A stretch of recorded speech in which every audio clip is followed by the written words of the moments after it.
Hello everyone, welcome to the channel concept Chamkega. आज मैं आप सभी के लिए एक बहुत ही अच्छा कॉन्सेप्ट लेके आया हूँ जो कि आपके बायोलॉजी से रिलेटेड है। और ये जो टॉपिक है ये आपका मोस्ट वाइडली पूछा जाता है नीट एग्ज़ाम में। इसमें से क्वेश्चन बनने की प्रोबेबिलिटी 99% होती है। और इसके जो चीज़ें हैं ये बच्चों को मैक्सिमम कंफ्यूज करती है, क्योंकि इसमें बहुत सारे साइंटिस्ट के नेम हैं, ईयर्स हैं। दूसरी बात है कि इसमें कुछ कुछ कंफ्यूजिंग चीज़ें हैं जो आपको पता होनी चाहिए, इसलिए मैं ये टॉपिक कवर करना चाह रहा हूँ। तो first of all upon start करते हैं वायरस से। जो हमारा वायरस है बेसिकली ये क्या होता है कि ये नॉट ट्रूली लिविंग है। एक्चुअली इसको हमने क्लासिफिकेशन में भी कंसिडर नहीं किया है, क्योंकि ये जो है ये एक डेड स्ट्रक्चर है जो कि होस्ट ऑर्गेनिज्म में जाके लिविंग हो जाता है।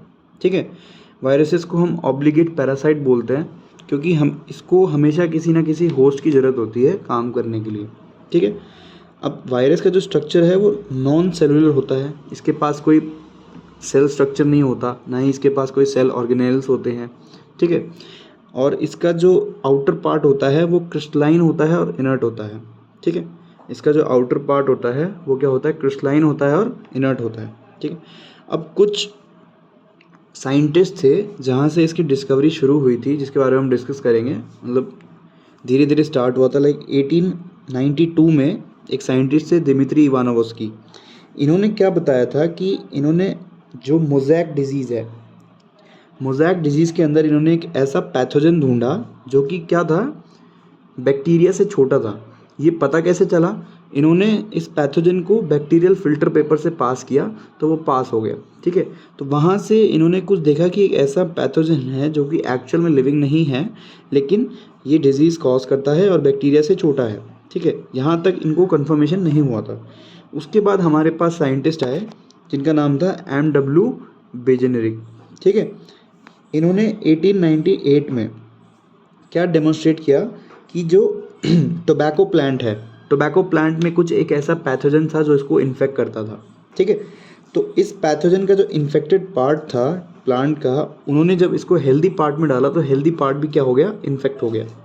अब यहाँ से इन्होंने क्या बोला कि जो वायरस है, जो हमारा ये जो पैथोजन है, सॉरी, इन्होंने इस पैथोजन को नेम दिया वायरस। ठीक है, और ये जो फ्लूइड है, जो फ्लूइड ये इन्फेक्ट कर रहा है पार्ट को, इन्होंने सोचा कि कुछ एक ऐसा फ्लूइड है जो कि हेल्दी पार्ट को इन्फेक्ट कर रहा है, उसको इन्होंने टर्म दिया कॉन्टैजियम वाइवम फ्लूइड। ठीक है, इसके बाद हमारे आए scientist William Stanley. William Stanley 1935 में क्या किया, इन्होंने बोला कि वायरसेस कैन बी क्रिस्टलाइज्ड। ठीक है, और जो क्रिस्टल्स बने उसका जो लार्जली पार्ट था वो प्रोटीन का था। क्रिस्टल्स जो बने उसका मैक्सिमम पार्ट क्या था, प्रोटीन का था। ठीक है, अब हम बेसिकली क्या पढ़ेंगे कि वायरस की जो इंटरनल स्ट्रक्चर है, वायरस के इंटरनल स्ट्रक्चर के बारे में हम पढ़ेंगे। ठीक है, तो वायरस हमारे पास एक्चुअली में दो पार्ट कंसिडर करता है, एक तो हमारा होता है प्रोटीन पार्ट और एक हमारा होता है जेनेटिक मटेरियल। ठीक है, अब जो प्रोटीन पार्ट होता है एक्चुअल में ये इसकी कोटिंग होती है। वायरस की जो कोटिंग होती है वो प्रोटीन पार्ट से होती है, जिसकी जो यूनिट है उसको हम बोलते हैं कैप्सोमेर, और जो टोटल कोट है उसको हम बोलते हैं कैप्सिड। ठीक है, क्या बोलते हैं, कैप्सिड। अब ये जो प्रोटीन कोट है ये क्या करता है, न्यूक्लिक एसिड को प्रोटेक्ट करता है, और ये हेलिकल और पॉलीहेड्रल फॉर्म में हमें मिलता है, या तो हेलिकल होगा या फिर पॉलीहेड्रल फॉर्म में होगा।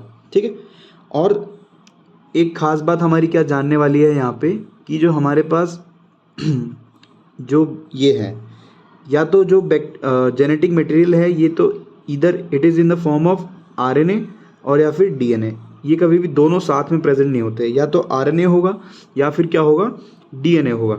ठीक है, अब इसकी खास बात क्या है कि जो वायरसेस प्लांट को इन्फेक्ट करते हैं उनके अंदर जनरली क्या होता है, सिंगल स्ट्रैंडेड आरएनए।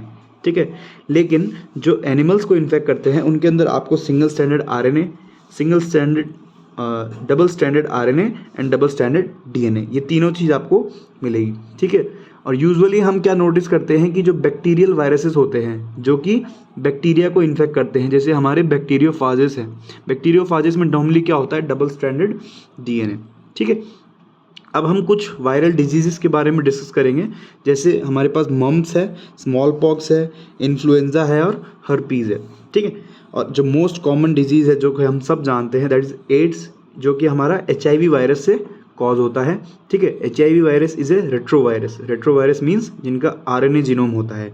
ये बात ध्यान रखने वाली बात है कि जिन वायरसेस का RNA जीनोम होता है उनको हम क्या बोलते हैं, रेट्रोवायरसेस, और ये ज़्यादा इफ़ेक्टिव होते हैं और डेंजरस होते हैं। ठीक है, इसके बाद हमारे पास टर्म आता है एक वायरॉइड्स। ठीक है, जब वायरसेस की डिस्कवरी हुई उसके बाद 1971 में एक साइंटिस्ट थे टीओ डाइनर। ठीक है, टीओ डाइनर ने क्या डिस्कवर किया कि एक पैथोजन था जो कि वायरस से स्मॉलर था, लेकिन और इसके पास क्या था, ना तो प्रोटीन कोड था और ना ही प्रोटीन कोड नहीं था, और दूसरी बात इसके पास था फ्री RNA जीनोम। ठीक है, क्या था, फ्री RNA जीनोम, और इसको इन्होंने किस में ढूंढा था, पोटैटो स्पिंडल ट्यूबर डिजीज़। ये एक ऐसी डिजीज़ है जिसमें इन्होंने ये डिस्कवर किया था टीओ डाइनर ने। ठीक है, इन्होंने क्या देखा कि ये जो पार्टिकल था या इसका जो जेनेटिक मटेरियल था वो क्या था, लो मोलिकुलर वेट का, मतलब जो वायरसेस का नॉर्मल मोलिकुलर वेट होता है उससे कम मोलिकुलर वेट का जेनेटिक मटेरियल था इसमें। ठीक है, तो ये बात आपको ध्यान रखनी है कि वायरॉइड जो है वो हमारे किसने डिस्कवर किया, टीओ डाइनर ने 1971 में। ठीक है, इसकी मेन पॉइंट्स क्या क्या है कि एक तो ये क्या है, स्मॉलर देन वायरस था, दूसरा it has free RNA genome, और it lacks protein and have low molecular weight of RNA। ठीक है, इसके बाद हमारे पास एक नई चीज़ आई, दैट इज़ प्रायोन्स। अब ये क्या था, कुछ साइंटिस्ट ने नोटिस किया कि कुछ एबनॉर्मली फोल्डेड प्रोटीन्स थे जो कि इन्फेक्शियस थे।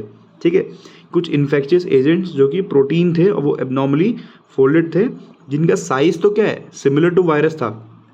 इनका साइज़ क्या है, वायरस से सिमिलर है, लेकिन इनके अंदर सिर्फ प्रोटीन होता है, infectious particle, they don't have genetic material. ठीक है, इसका एग्जांपल हमने देखा मैड काउ डिजीज़ में, इसको हम BSE भी बोलते हैं, बोविन स्पॉन्जीफॉर्म एंसेफेलोपैथी, जो कि कैटल्स में होती है बेसिकली। ठीक है, कैटल्स में मिलती है ये, और it is a neurological disease. ये हमारे नर्वस सिस्टम को इफेक्ट करती है, और हमारे ह्यूमंस में भी ये देखा गया। इसका नाम था सर जैकब डिजीज़, इसको हमने बोला जैकब डिजीज़। ठीक है, तो ये कुछ पार्ट है वायरसेस, वायरॉइड्स और प्रायंस का, जो कि आपको पढ़ना है और ध्यान रखना है। बहुत ही इम्पॉर्टेंट पार्ट है इस चैप्टर का, बायोलॉजिकल क्लासिफिकेशन का, जो कि बहुत मोस्ट प्रोबेबली पूछा जाता है।